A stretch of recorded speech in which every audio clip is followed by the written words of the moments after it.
نسل کشی تھی۔ کتاب ہمیں یاد دلاتی ہے کہ کس طرح ایک ایسے معاشرے کو جہاں صدیوں تک عیسائی، مسلمان اور یہودی ایک ساتھ رہتے تھے، کٹر مذہبی جنونیت اور سیاسی خوف نے ایک ہولناک المیہ میں تبدیل کر دیا۔ مصنف اس تاریخی واقعے کو جدید دور کے نسلی صفائی کے نظریات کا پیش خیمہ قرار دیتے ہیں۔ علامہ اقبال نے اپنی شاعری میں اسپین کا ذکر بار بار اس لیے کیا کہ اندلس اسلامی تاریخ کا ایک عظیم باب تھا۔ اقبال کے نزدیک اسپین صرف ایک ملک نہیں تھا، بلکہ مسلمانوں کی علمی، تہذیبی، روحانی اور سیاسی عظمت کی علامت تھا۔ جب اقبال نے اندلس کی تاریخ پڑھی اور 1933 میں اسپین کا سفر کیا تو وہ اس کے آثار دیکھ کر بہت متاثر ہوئے۔ ان کی مشہور نظم مسجد قرطبہ اس جذبے کا نتیجہ ہے۔ اسپین مسلمانوں کے عروج کی علامت تھا۔ 711 میں طارق بن زیاد کی قیادت میں مسلمان اندلس پہنچے۔ چند صدیوں میں قرطبہ، غرناطہ علم، فلسفہ، طب، ریاضی اور فنون کے مراکز بن گئے۔ اقبال کے نزدیک اندلس اس بات کا ثبوت تھا کہ جب مسلمان ایمان، علم اور عمل کو یکجا کر لیتے تو وہ عظیم تہذیبیں قائم کر سکتے ہیں۔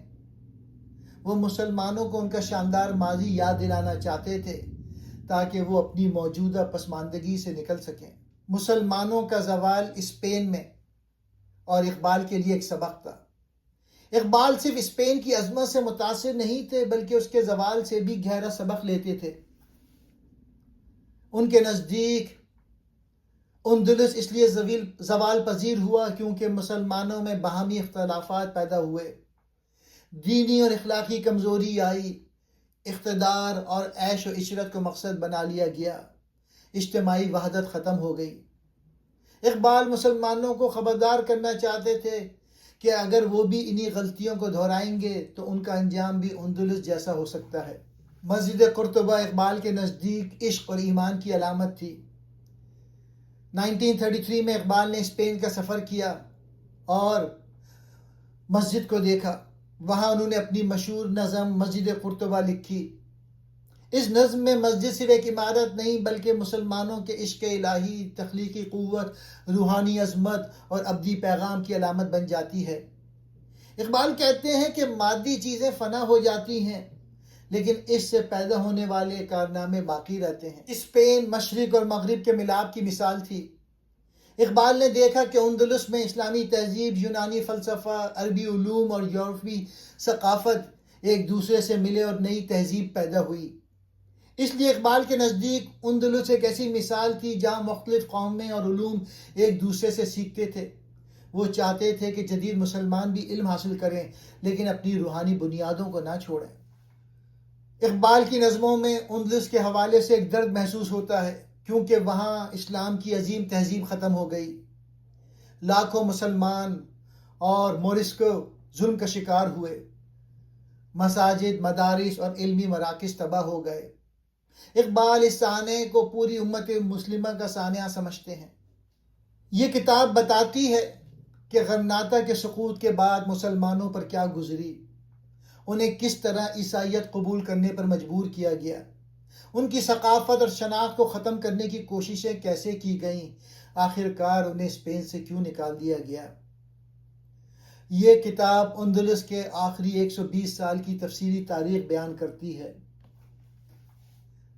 مذہبی عدم برداشت کے نتائج سمجھنے کے لیے یہ کتاب بہت اہم ہے۔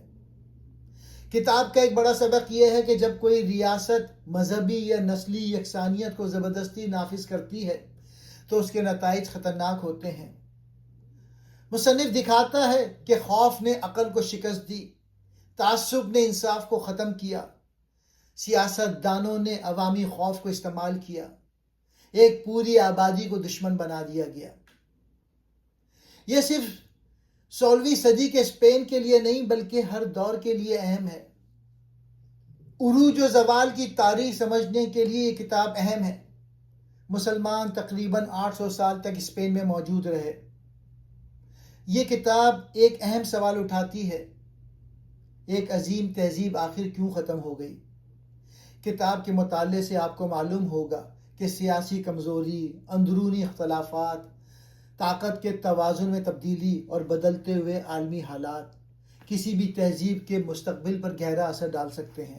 ایک جملے میں کتاب کا خلاصہ، بلڈ اینڈ فیتھ اندلس کے مسلمانوں کی سیاسی شکست سے زیادہ ان کی ثقافتی، مذہبی اور قومی مٹائی کی داستان ہے، جس کا اختتام 1609 سے 1614 کی اجتماعی جلا وطنی پر ہوا۔